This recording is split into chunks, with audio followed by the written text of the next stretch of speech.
Good morning friends. આજે આપણે બનાવીશું પાઇનેપલ પીસવાળો રવાના લોટનો શીરો.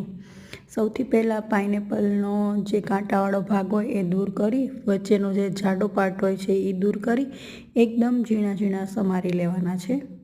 બને એટલા ઝીણા પીસ કરવાના છે, જેથી આપણે પાણીમાં ઉકાળીએ ત્યારે એકદમ ઝડપથી ચડી જાય.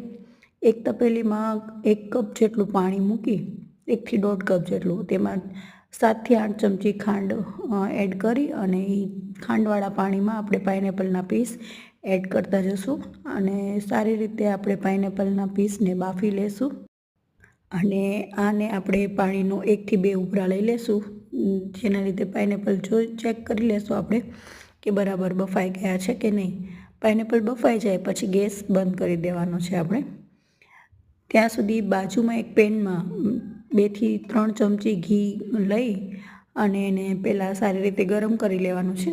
પછી આપણે એમાં રવો એડ કરીશું. પછી રવાને ખૂબ સારી રીતે આપણે શેકી લેશું.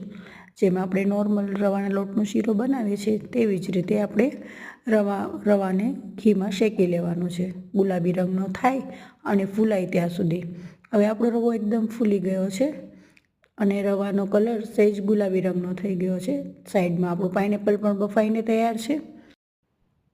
હવે જ્યાં સુધી રવામાંથી થોડું ઘી છૂટું પડે ત્યાં સુધી આપણે રવો શેકવાનું છે.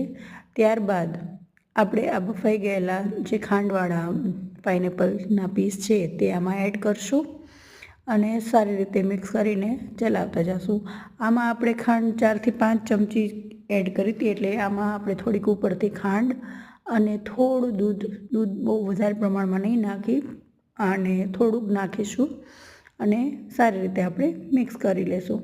હવે જ્યાં સુધી આ બધું મિશ્રણ એકસાથે મિક્સ થઈને હલવાનું ટેક્સચર ના આવે ત્યાં સુધી આપણે શેકી લેવાનું છે.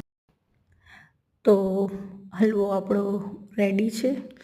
જેમાં થોડુંક ખાંડનું પાણી ઓગળે પછી આપણે થોડું દૂધ નાખશું અને દૂધનું પ્રમાણ આપણે પાઇનેપલની થોડી ખટાશ હોય છે એના હિસાબે દૂધ આપણે ઝાઝું નહીં એડ કરી, દૂધ થોડુંક ક્રીમી ટેક્સચર આવે તેટલું જ એડ કરીશું અને પછી ખૂબ સારી રીતે આપણે ચલાવી લેશું. તો ધીમે ધીમે એડ કરતા જઈએ અને ખૂબ સારી રીતે ચલાવતા જઈએ.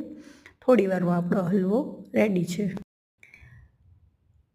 દૂધ આમાં રવામાં મિક્સ થતાં જ એકદમ લમ્પી ટેક્સચર આવી જશે અને હલવો આપણો રેડી છે. તો તૈયાર છે આપણો હલવો. તો જોઈ શકાય છે બહુ મિશ્રણ આપણું એકદમ સરસ થઈ ગયું છે ને એ જારામાં